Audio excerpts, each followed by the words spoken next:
Hi, and welcome to the Flute Talk Podcast, where we talk about all things flute. If you're looking for more tips or lessons from Amelie, please check out musigy.com for all the sheet music, transcriptions, albums, books, and flute lesson packages. That's musigy.com, MUSOGY.com. Also, if you're looking for posters, fingering charts, or merch, you can head over at our merch store at store.theflutechannel.com for all your flute needs. If you want to help us on a monthly basis, you can also consider joining us over at Patreon for as little as $2 a month. This helps us make more great content for you. Check the description for more info. Finally, if you're looking into buying a flute, please consider using the Flute Center of New York and use our code TFC for a 10-day trial in trying 3 flutes. Check the description for all the details. Now on with the show. Hi everybody, welcome to the Flute Talk Podcast. I'm Nick. And I'm Amelie. We do this at the last Sunday of every month, and we're back again for March. Mm-hmm. And today we're going to be talking a little bit about how to prepare for concerts, like different types of tips and stuff like that, and just kind of get the conversation going on that, and also your questions about flute playing and the world of being a musician. Yeah. So, yeah. Anything on the top of your head? I have some notes already, but I can let you go at it with your thoughts on how about to prepare for a concert? Yeah, how to prepare for a concert. Well, for aspects me, of it. There are 2 different aspects. There's like learning the repertoire, and then there's the whole like practicing to play the whole concert. Right. Mm-hmm. Because when we practice, we stop and we start, and we don't really do like in concert. So like you have to do more than just one dress rehearsal. I think you have to play, if it's a one piece, like you have to play that piece. Like say you're preparing for a competition or whatever, a couple of times, like on your own, then with the accompaniment, then maybe with the accompanist if you have an accompanist, like all those things, and maybe film yourself or at least record yourself and listen to it after, and then you can figure out what are the weaker spots. Because sometimes when we practice, we don't notice because we stop, and so we redo the weak spot, but not with what was before. Transitions are everything, and also endurance. Totally. And also being able to make a mistake and continue. A lot of people have difficulty with that, so you have to kind of train your brain, because in concert you can just stop. So you have to prepare to... You won't be able to play perfectly the way you would hear it in your head. That doesn't happen. Like, it's, once in a lifetime that you do a perfect concert? I don't know even if it ever happened to me. You just have to live with... There's going to be tiny things, like, even if it's just a little thing, like, and just not be annoyed and continue. Even if it's a big thing, you have to... So you have to, work on that. Play the whole thing. You make a mistake, you continue. And then when you do that often enough, at one point, you make almost no more mistakes, or things that you consider are mistakes, but most people won't even hear them. Yeah, it happens for sure. Yeah, because like your standards are always further than what you can achieve usually. That's how we get better. Yeah, that's... What did you want to say about it? Oh, yeah. Well, no, those are all great. Preparing for a concert, you can start kind of right from the beginning, like what do you want to play and what pieces do you want to play, and the studying of like how to program and stuff like that. Learning how to program music and like find out what people want to listen to, find out what you want to listen to, see if there's any crossover. Do you want your program to be thematic? Do you want your program to be more about like a particular composer or multiple composers? Like I always believe in a little ratio, but it's just my own type of thing, is like you want to give a lot of stuff that people are sort of familiar with. So like, and then give one thing that for sure nobody's ever heard, but you want them to be introduced to it. Sort of like a 6-to-1, 8-to-1 type of ratio, like 8 pieces that people are going to mostly know for the most part from movies or from different soundtracks or from regular life, that you're like, oh, it's actually this whole entire work, because most of the time people hear things in like 30-second bits, little things like that. I think that's changed since 20 or 30 years ago when I was programming stuff. I was more conservative, so it was more like just, okay, classical music for classical music's sake, and not really doing any crossover with what is being put out into the world. And then that's changed now to more giving people what they want to hear and stuff like that, and really making them enjoy that process. And I guess, like figuring out how to kind of blend those two type of worlds, like trying to educate the audience a little bit with new music, not necessarily contemporary music, but music they haven't heard of that could be appealing to them, that relates a little bit to the programming. Like programming is really kind of the first step, kind of to think about what really fits together and what piece can go into another piece, and then and What order you'll put what them order you in, want to and put them in, whether you want to it put all an depends. Also, intermission, yeah. stuff like that. So there's a whole entire box there, like of stuff you can think about when you want to program stuff, whether it's short concert or a long concert, because you can do anything. You can do a short concert, 20 minutes, for a lunch hour somewhere or something like that, or you can do a long concert that's 60 minutes with an intermission. There's a lot of great ways to kind of start. Well, it all depends on your public. If you're preparing for a recital for university, obviously it's going to be different than if you're playing for people home, or even like or outside of school. Yeah. To anyone. So it's completely different. If you're a big orchestra, you have big works usually in symphony orchestras and symphonies, and so you won't have 6 to 8 pieces. You'll have 2-3 pieces usually, because the concerto itself is like 20 minutes. Like it all depends. If you're preparing for an orchestra concert, preparing for. No, but even if you decide to play a long sonata, you'll have less pieces. Like it's all. Yeah, it's all. Do you want to have different periods, or are you like? Yeah. Yeah, I would say there really is, I guess because you were talking more about university, because there's more and orchestras that you have to fit to their model of what you're going to be graded on. But I was more talking about like outside of university, when you're making your own programming, making your own business, making your own career. You don't have to. I've seen some concert programming that some people just pick one movement out of a sonata because that movement's the most. We don't have to follow always that classical music dogma in a way, that you have to play the whole thing and people shouldn't applaud. Yeah, I wouldn't think it's even a dogma. I think it's a dogma within maybe academia, because I see a lot in concert programmings outside of school, people who are doing concerts and stuff. Some people do no full sonatas, they do partially. Maybe the last piece is a full sonata, but maybe they do something pieces of other stuff, like little movements of things. And I think that's an amazing idea, because there's some Beethoven sonatas for piano that sound really great as one movement sounds like a whole piece. Some people don't even know that some pieces have more movements to those things. So programming is really about color and stuff like that, and like trying to portray a message. And what's cool is that you can find all that music, lay it out in a playlist, listen to it while you're going for a walk or something, and see how they fit. Or like, oh, you know what? I should move this up in the playlist of the concert programming. Like mix and match. Usually you want to make an arc, make some type of arc. You want to make an emotion, just like in a movie. Like when you watch a whole movie for 2 hours, you go up and down, and ebbs also and flows, like you were saying. Some people even look at the key signatures when they choose what order they're going to play their stuff in. I don't really do that, but some people do that because they want to build up, or they want to have But I usually look at more the flow of emotionally, or like if there's a big work that's more demanding a little bit. Sure. Maybe I'll put something a bit more relaxed. Sure. In between, because you don't want to just have too intense for the audience nonstop, or unless you can handle it. But if you can't, then obviously work like you just said. Yeah, it's fun to have little.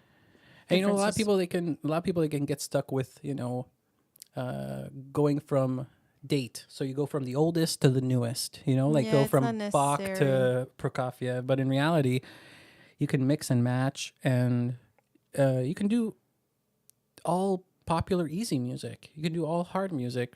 The audience knows to a certain extent, but in reality, they're there to experience what you want to give to them. So you want to, like you said, give them an experience, give them something that's going to make them have an enjoyable time. My experience with audiences is that very often what we think is our best piece is not the piece that they prefer. Oh, yeah. Totally.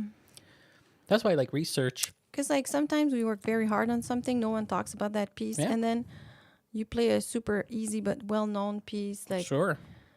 that everybody Claire de knows, Lune, and let's then say. everyone's like, "Oh my god, Yeah. that piece!" Because it's all about emotions. Yep. Sometimes as musicians, we think, "Oh, we're gonna impress people." People don't care that much about being impressed. I feel About the impressed by the artist. They're more impressed by the composer of the music in a way because it says so much in the music as well. yeah, No? I don't even think impressed. You know, they just want to feel something. Yeah. You know, Yeah, they yeah. want to have an emotion. Music is about sharing emotions, and like 100%. sometimes we want to show that you're professional. You know, so you can play the tough stuff. Yeah, you want to show which is- virtuosity, but yeah. but people's education to virtuosity is very scattered. Like a regular person. No, but some things know. are obviously virtuosistic. Yeah, some so things like you are. don't need to be educated to know that that's difficult. But to go back to what you were saying, like it's not necessarily what people talk the most about Yes, at the end. That's exactly. all I'm saying. Yeah. You know, Yeah. usually That's it's the most exactly it. emotional piece. Sometimes it's not even something that they know, because I remember playing a concert with Prokofiev Sonata and all those things, and then I had a Takemitsu piece. I think it was Air. I don't know. I think so. And then Yeah. people were like, that was a lot of people, it was their favorite. Mhm. But Takemitsu wrote movie music. Like they didn't know the piece, but they liked the emotion. Mhm. And yeah, you Yeah, know, it's very exactly. surprising. Yeah. Yeah. It can be a lot of things like that. Hello, That's why everybody. it's So fun many to have people. different Yeah. styles. Yeah.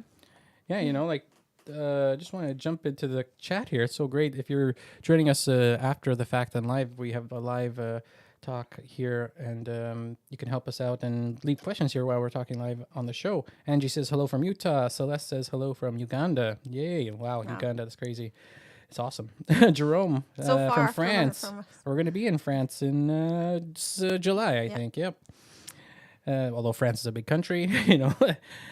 But Louis says bonjour, and Kent gave us $20 in Super Chat, which is a thing you could do live Thank here. you so much. Thank you so much, Kent. Kent is a student, I think, in your studio, which is cool. And Louis, do we have some questions? So do you want to just talk a little bit more about concert programming, or we can jump back into it later? We can go on the questions. We can go on to the questions. Okay. Is it possible? Louis wants to know: is it possible to overthink it? A pops audience may not make the link to see the arc over the entire program. It doesn't really. They What a don't. good question. Yeah, you make the arc for them, but also for yourself. Maybe if it's you have two very demanding works to play, maybe Right. you want to have something Yeah. a bit easy in between. Right. If you like, the arc can be for yourself, but also like as an artist, you're creating your. They don't need to know your kitchen, what's happening in the kitchen, but they'll still feel it. You know. Right. But Could yeah. You can go with your feeling. You don't need to overthink it either, I think. Mm-hmm.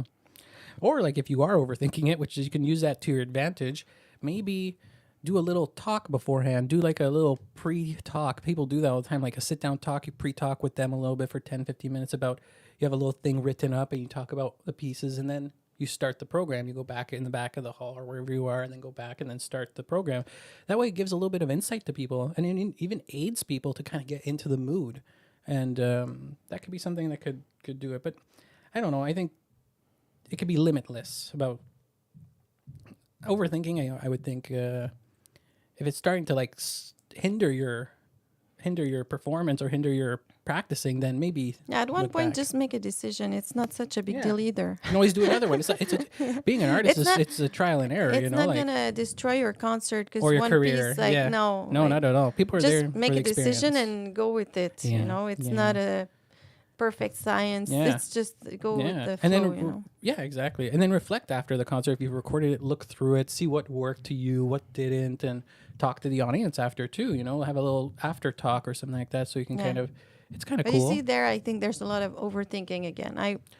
Yeah, but at one point, just make a decision, and because Yeah. you're mostly like that, like you seem to overthink it today, but usually I feel you're really like you think about it, you make a decision, then we go for it. But that's why I'm It's saying, not- like, if you prepare a concert, was what I'm saying is that maybe if you want to make it a total experience, you can do, like I said, a pre-talk concert. Then after, go and talk to people. It's always good to mingle Yeah, and of do those course. things. I Yeah, think yeah. that's what it is. It's not about But not bringing a necessarily, notepad and you're writing not things down. necessarily thinking about this specific issue when you're No, talking no to issues. people, Oh, no, like, no, because it no. would be a bit Oh, it's weird. not about approaching them with and talking to them about Like, issues. Not at what all. did you think about Oh, the no. order of the pieces? Should I have changed something? Like, No, no, no, just that's not what I was implying whatsoever. let people come to you and say whatever they think. Oh And yeah, it's not about finding out from them. It's about just going and having a conversation. That's Yeah, not yeah. that's not the because motive. we should make choosing the order of pieces in a concert seem more important than it is. Oh no, of course. Yeah. Because Oh it's just no. one thing, and Yeah, exactly. don't But stress too much over it. It's true.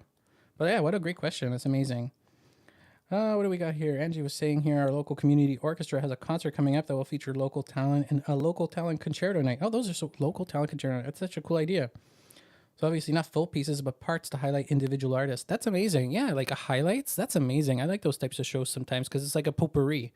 You know, you get a little bit of everything, and it's not complete, but who cares? You go out of there with an experience, and then it makes you want to find out more about that artist or find more about that composer. That's a cool and idea. it's a nice theme to have. Very cool theme for sure. Another thing, like, like maybe you want to end with something bright, or maybe you want to end with something more interior. Like, that's the whole thing, you want to, that's what, yeah. Yeah, exactly.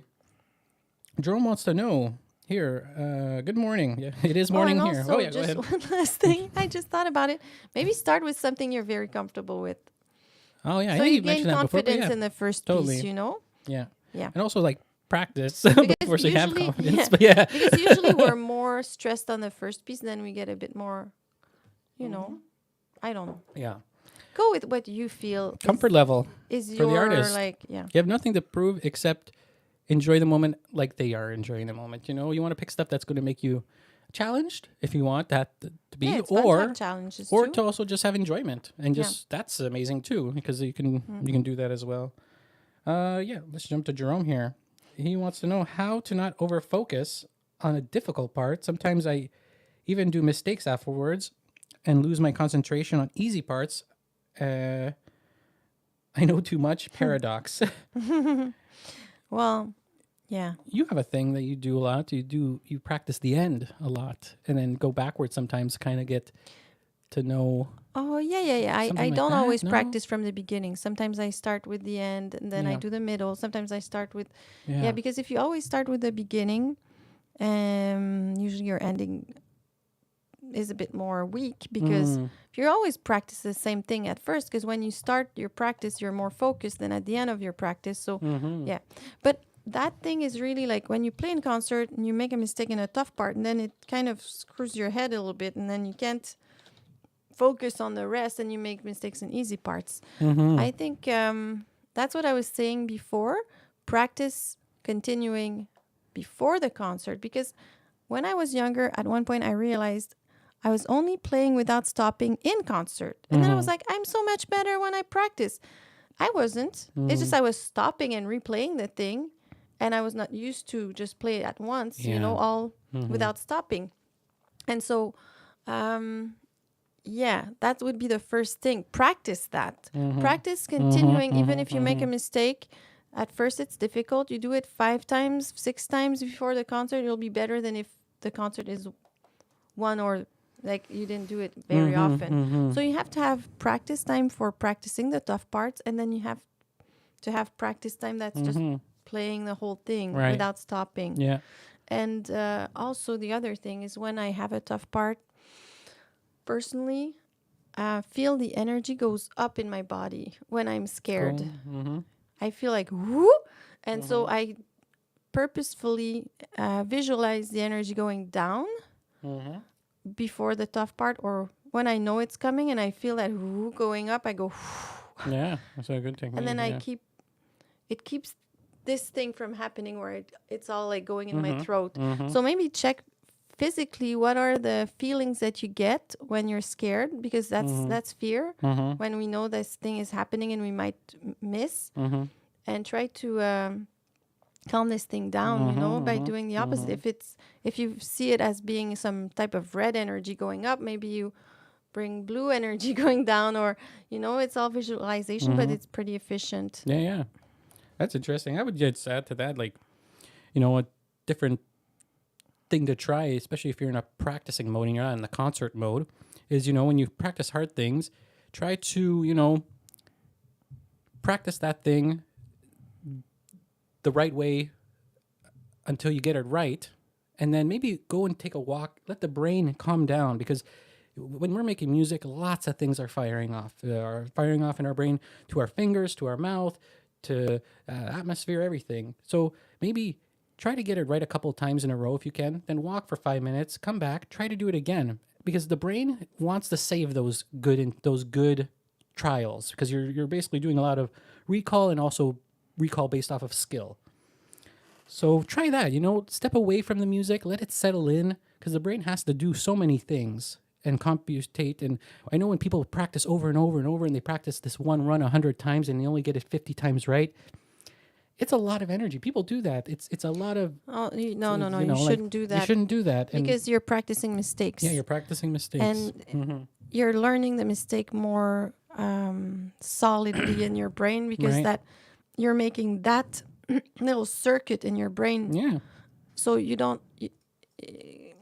make sure you practice the right thing. Stuff, yeah. Make sure you practice correctly. And if it means like practicing slower, or maybe... taking your time, maybe taking a break. Yeah. But don't practice mistakes. Exactly. Don't practice mistakes. Play correctly.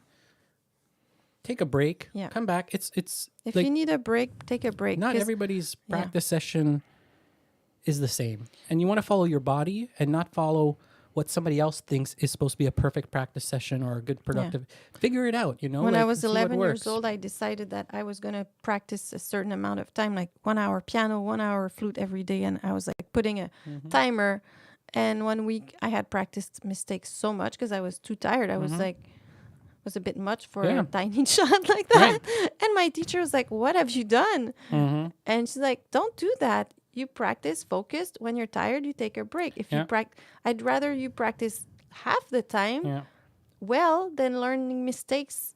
Now your mistake is so well learned. Right.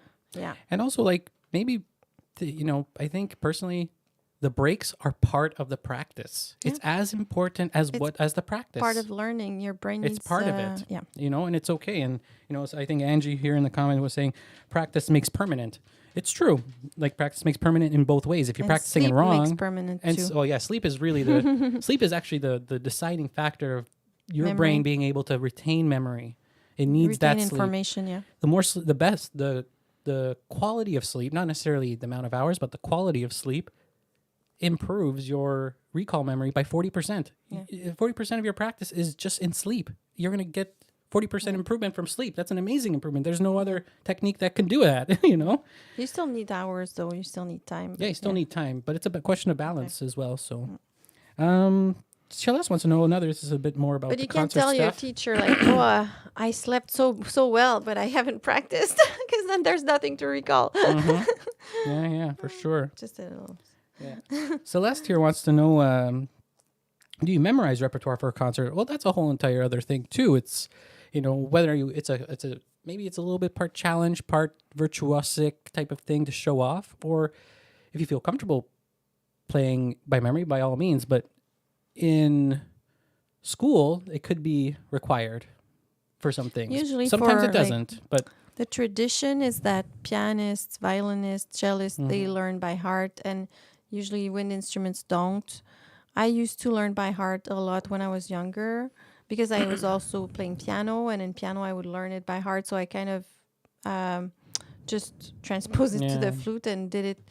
Now I don't really, because I feel it's a lot of energy, and I don't feel that I necessarily play better, but it's way more time, and there's a risk that I might make a little slip. So I don't do it that much by heart. But it's a tradition that started, I think, with Liszt. Yeah, and it's changed. That's why I'm saying, like, a thing that's from 200 years ago almost. Yeah. It's changed in different regions. Some places, they don't even talk about it nowadays, and some places they do. I don't find it that important, personally. Yeah. But I wouldn't worry too much about it. I liked it. I felt, when I was younger, I felt more confident that I could be expressive if I knew it by heart, I guess. Because I felt I had more energy Yeah. in my ears than in my eyes, you Sure. know, or I felt more like I was really not anymore. I don't feel like I need to Yeah. anymore. It's personal, but Personal, it's not that's, yeah. necessary usually for wind instruments. That's not required. Right. And That's the Yeah. tradition.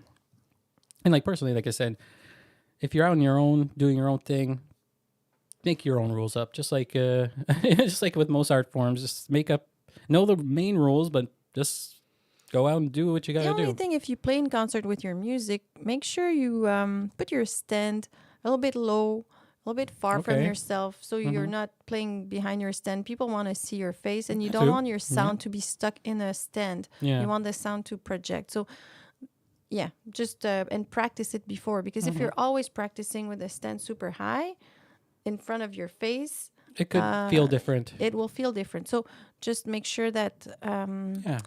your concert stand position, you've practiced it and you're comfortable with it, and it's not in the way of Right. you and the audience communicating, you know? Yeah. Like that communication there. I'd also encourage a light stand if possible, because well lit music is good for your vision. You know, if you're in a dark room in a concert hall and the lighting isn't where you want it to be, get a little light stand so that you're for sure able to see the music at any time. That can help a lot too. But yeah, before we answer one or two more last questions, if you have a diehard question, please leave it down in the comments. I'm just going to talk a little bit about all the things we have available, basically from the intro. But we have music.com, where we have both our beginner and intermediate book series. It's an online book series with videos and PDF and stuff like that. That's been going so well.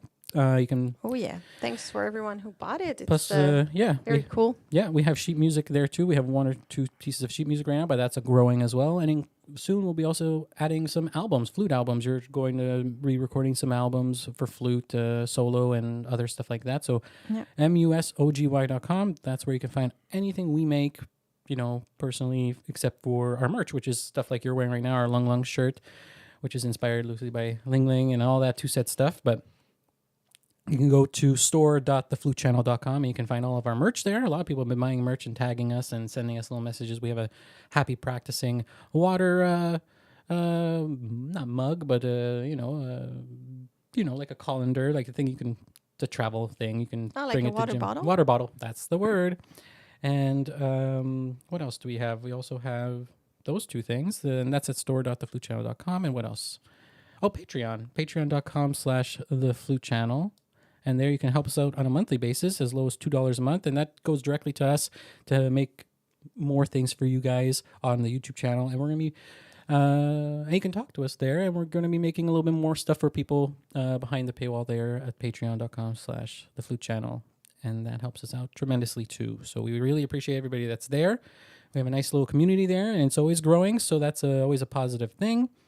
And I think that's about it. Right now, the studio is pretty full, so we're not going to not to lay out for new people, because we are.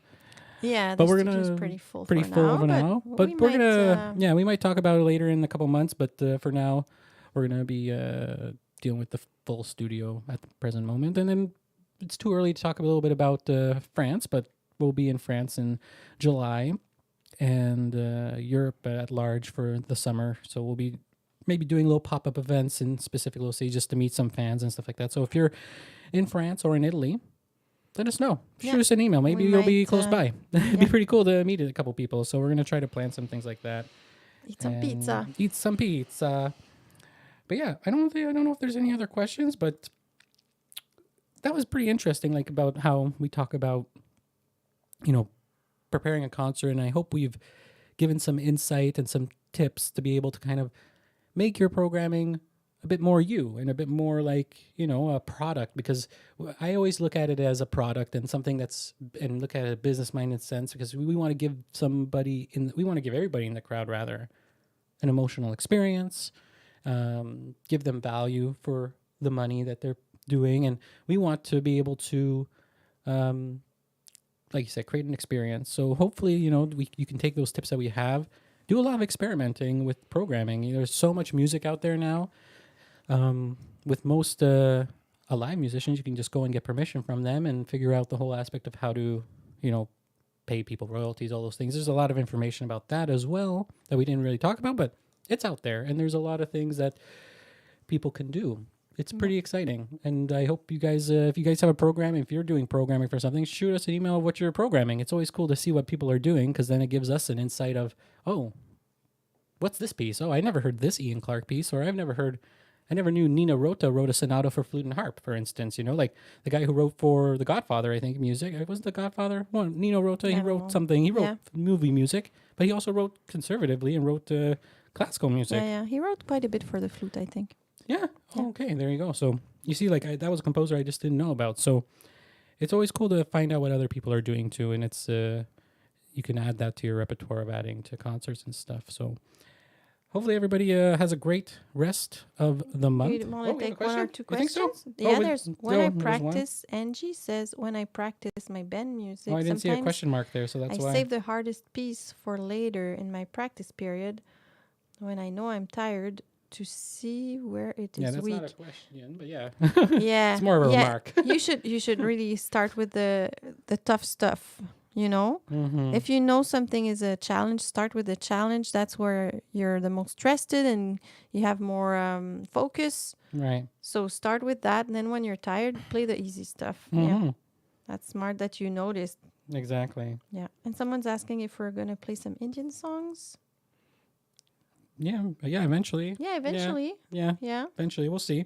Maybe you can give us an idea of which one. Oh, that'll be It's the an endless most, list of stuff. People have yeah. already asked us that. You don't need to, don't say those. Don't add The more. list is We insane. have a great It's just great time list. is our enemy. Our time is our Yeah. enemy. I wish we could do more. everything every day, but we do not. Yeah. But help us out as all the ways that we were saying just before, all those avenues to help us directly. Go and watch a couple of our new videos. We have hopefully a new video coming out tonight, hopefully. And if not, later on this week with some new music video. But we're going to be doing other videos in the future too. So thanks everybody so much. And we'll see you guys next month on the last Sunday of April. It's already April 2022. Yeah. Thanks everybody. Bye. See you. Thanks.